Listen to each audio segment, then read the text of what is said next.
Hi, my name is Melanie, and I am your IVF nurse. This week I would like to start off with the basics. You and your partner have talked about it, and you've decided that you're ready to move forward with creating your family. The first thought is, where do you start?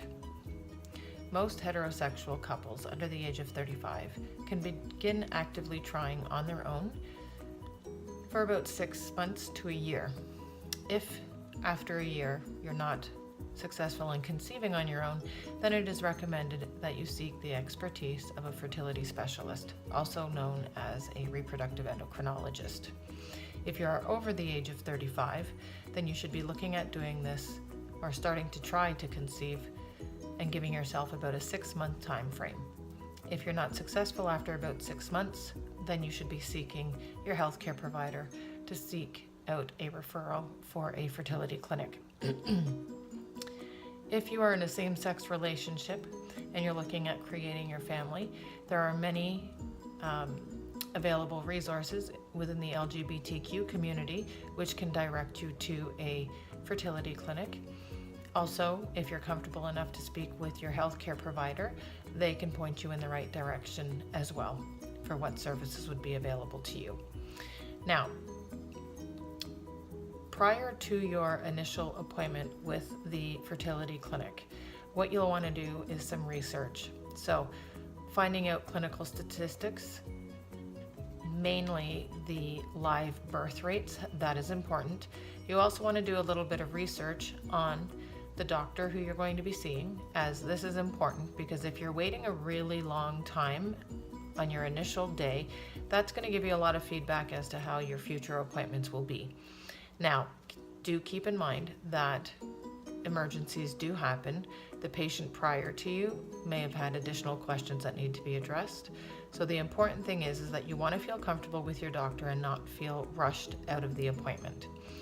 When you're having your appointment with him or her, it is important to discuss any concerns you have, concerns about testing, what's involved, and what would be the specific plan of action in doing your testing. So the diagnostic tests involved for everyone is the infectious disease screening.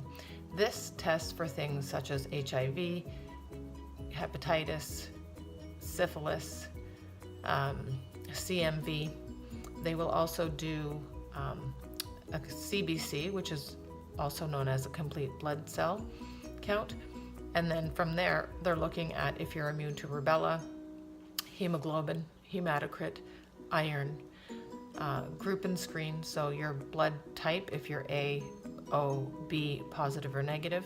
And then from there, if there's any issues with your hemoglobin, hematocrit, iron levels, they're also looking to see if there's any thalassemia or sickle cell trait or carrier, depending on your ethnic background. Now, the hormones that are tested for women would include estrogen, luteinizing hormone, which is the ovulation hormone, follicle stimulating hormone, thyroid stimulating hormone, as well as prolactin. Depending on your age, the doctor may want to test what's called an anti-Mullerian hormone, which is the AMH.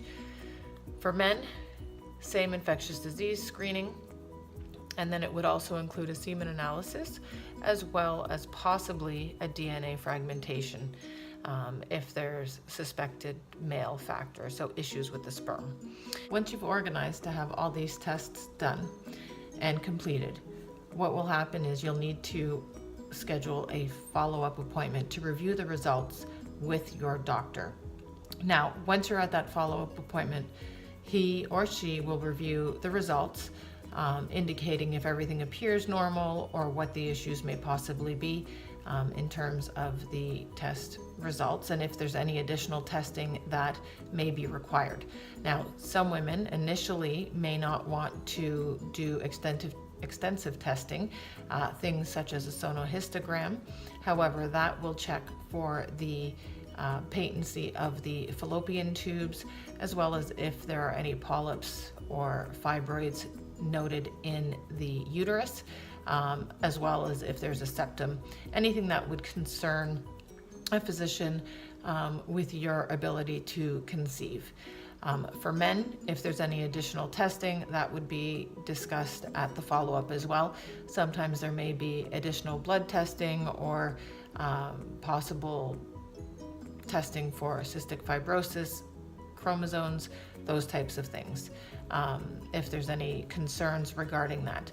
Now, with the results of the tests, the doctor will plan your route of action. This can be one of three things, and it's kind of like a ladder. So what will happen is most people will do, if indicated, a natural cycle, meaning no medication.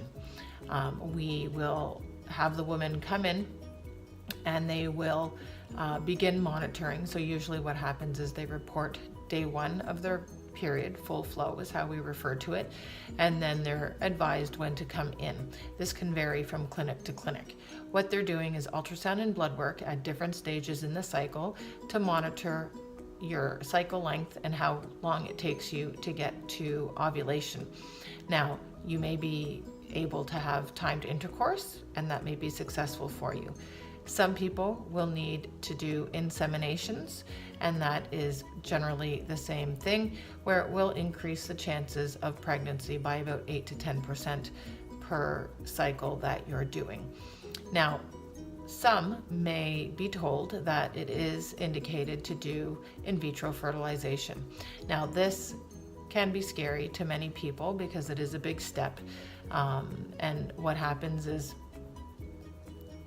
some people are very hesitant to proceed.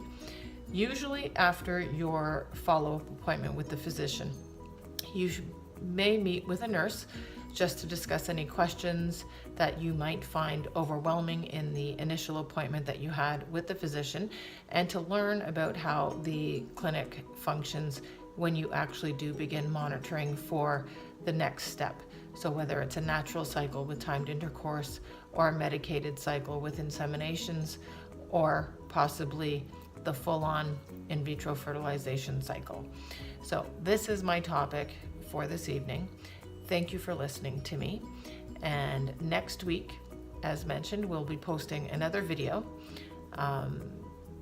If you do have any ideas that you would like for me to discuss or review, you can always email me at yourivfnurse@gmail.com. Thank you for watching, and have a good night.